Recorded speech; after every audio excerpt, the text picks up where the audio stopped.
Welcome to our 7th Wonderspace journey, where for a few minutes once a week we orbit around life-giving wonders and stories of hopefulness. Joining us in a few minutes from this virtual window seat 250 miles above Earth will be Cathy Runciman from London, who will be answering the 6 questions that we ask all of our guests. But we start with a 1-minute wonder that this week zooms into stunning rock and mineral particles, otherwise known as sand.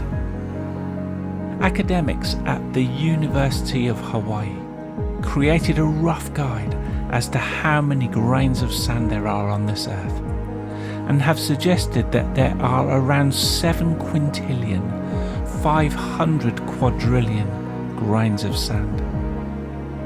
In his book Spectrum, one of the questions that David Blattner asks is whether there are more stars in the sky than there are grains of sand, and concluded that there are by far more stars in the sky.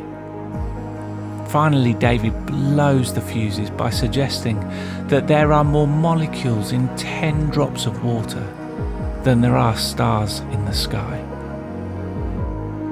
The wonder of sand is not just its volume, but also that every single grain of sand is like a unique work of art or treasure. Here are photographs of sand under microscope to help us re-wonder.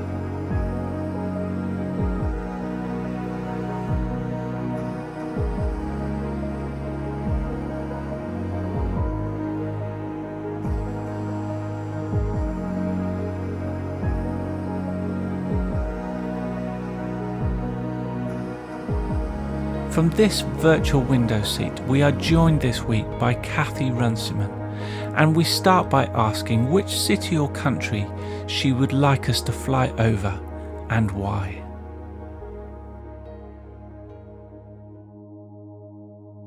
I would fly past a little known spot in a pine and oak forest outside of the city of Barcelona, and it's called Val d'Aura. And in that forest, there's a 19th century farmhouse, which today is where researchers and master's students from the Institute of Advanced Architecture of Catalonia live and work. And they live and work there self-sufficiently. So they produce their own energy and their own food and their own building materials. And that was the setting where I spent a couple of days with dear friends, now colleagues, and we hatched the plan to create Atlas of the Future. And that's our online resource of hope, telling stories of people around the world in every area of human activity, working towards more just and sustainable futures. And today we're based in London and Barcelona, but I think Barcelona itself is a city that offers a different model for our futures. There is something about the city which is telling a more citizen-led story that I think could give us all some hope. Well, I feel this real affinity with Wonderspace, and I really appreciate this seat and this view, because what I'm pursuing are also stories of hope. So I've worked all my life in media. Initially, I worked in business-to-business publishing and organising exhibitions and conferences, and I worked in both London and Paris, but I then took a life-changing trip, and I went to Nicaragua and Guatemala. And after that, that led me to spend some time in Latin America. And eventually, from a base I made for myself in Buenos Aires, I persuaded Time Out, the UK arts and entertainment publishing company, to allow me to explore opportunities for them in that part of the world. So if you fast forward a little bit from there, I ended up leading Time Out's international business, and that was helping local publishers and local media businesses launch their own Time Outs. And I think I did that in over 30 cities in the world. So places like Beirut, Beijing, Mumbai and Moscow. And it was really spending time with people who are utterly passionate about promoting arts and culture in their cities and lifting up local talent was really the sort of great privilege of my working life. Meeting people around the world and hearing their stories is a life-changing experience. And an Atlas of the Future is partly born out of that experience. But I've also had to think a lot about the fact that travel is both economically and politically impossible for some people. But also I've had to come to realise the environmental consequences of a life of a lot of travel. And that's partly what led me to think about the idea of sharing stories as one of the ways that we can maybe travel going forwards. And then those discussions that I was in began to centre on this idea of an atlas. And an atlas is something that contains journeys and it contains stories that we can share. My own journey was shaped not just by the amazing founder of Time Out, who's called Tony Elliott, but there was another chance meeting that really sort of mattered. When I left Time Out, I did it filled with doubt about the future of the smaller independent media. It seemed to me that the possibilities and the business model, in fact, was kind of very challenged, if not completely broken. And so I was really doubting taking a next step in that space. And then I met an amazing woman called Mary Fitzgerald, who's the editor-in-chief of a fearless and fantastic independent media called Open Democracy.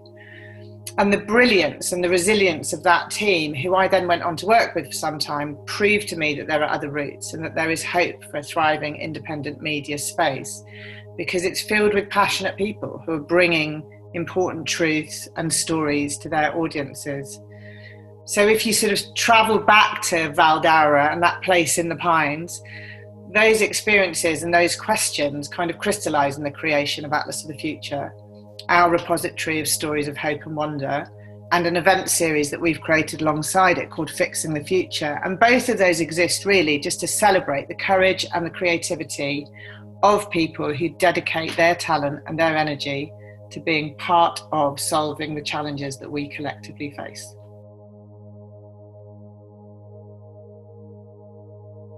One of my places of reset is absolutely back here in England, and it's in the northeast where my dad is from, and it's the coast of Northumberland. And I'm sure many people you ask this question for probably choose a place with proximity to the ocean or the sea. And for me, there's something about walking along that wild and utterly stunning stretch of coastline with its white sand beaches, and it's dotted with castles that are hidden among the sand dunes, that completely helps to ground me and clear my head. One of the most amazing places I visited is the Perito Moreno Glacier, which is in Argentine Patagonia. And Patagonia itself is an entire region of natural wonder. But I chose this glacier because I was thinking about it's so extraordinary in its own right. I believe that it's the only glacier in the world that is not retreating at the moment. I mean, it's a frozen ice field that actually sort of pushes forward. It's one of the most important natural water reserves in the world. And it sort of pushes from behind and it ruptures in this most magnificent display of the power of nature. And currently it seems to be sort of holding steady. So it sort of gains as much of its mass as it loses. And I just felt that in these times feels in itself to be a story of hope.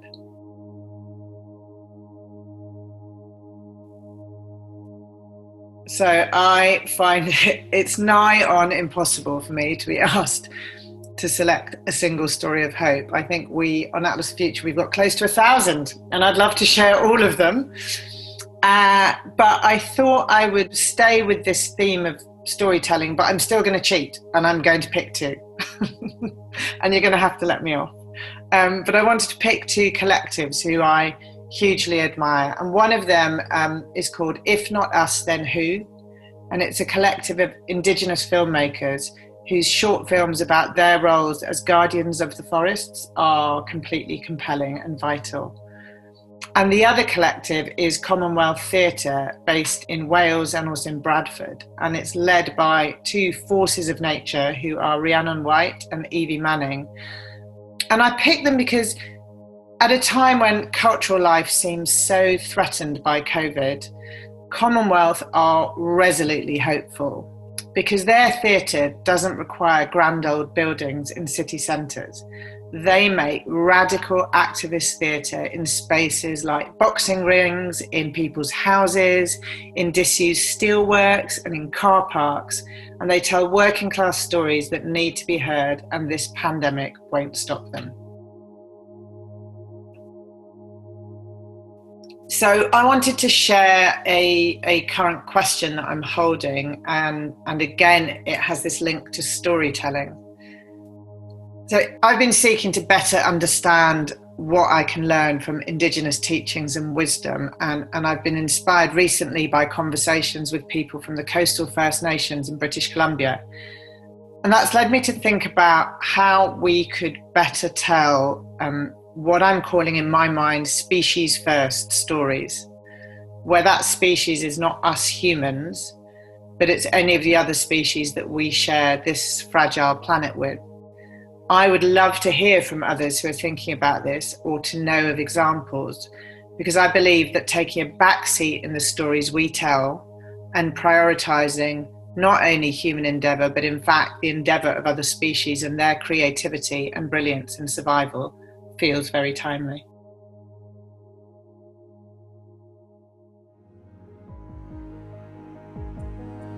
You can see the work and vision of Cathy at atlasofthefuture.org. So as we prepare for re-entry, what wonder takes your breath away? What story that is not your own renews a sense of hopefulness for you? You can share this online with a growing Wonderspace community from around the world, which can be found at ourwonder.space. I want to thank Cathy for joining us in this virtual window seat. The next Wonderspace will be out on Monday the 26th of October, after we've taken a few days out to reset. But in the meantime, I'll leave you with a quote featured in the Atlas of the Future manifesto, which you can read in full on their website.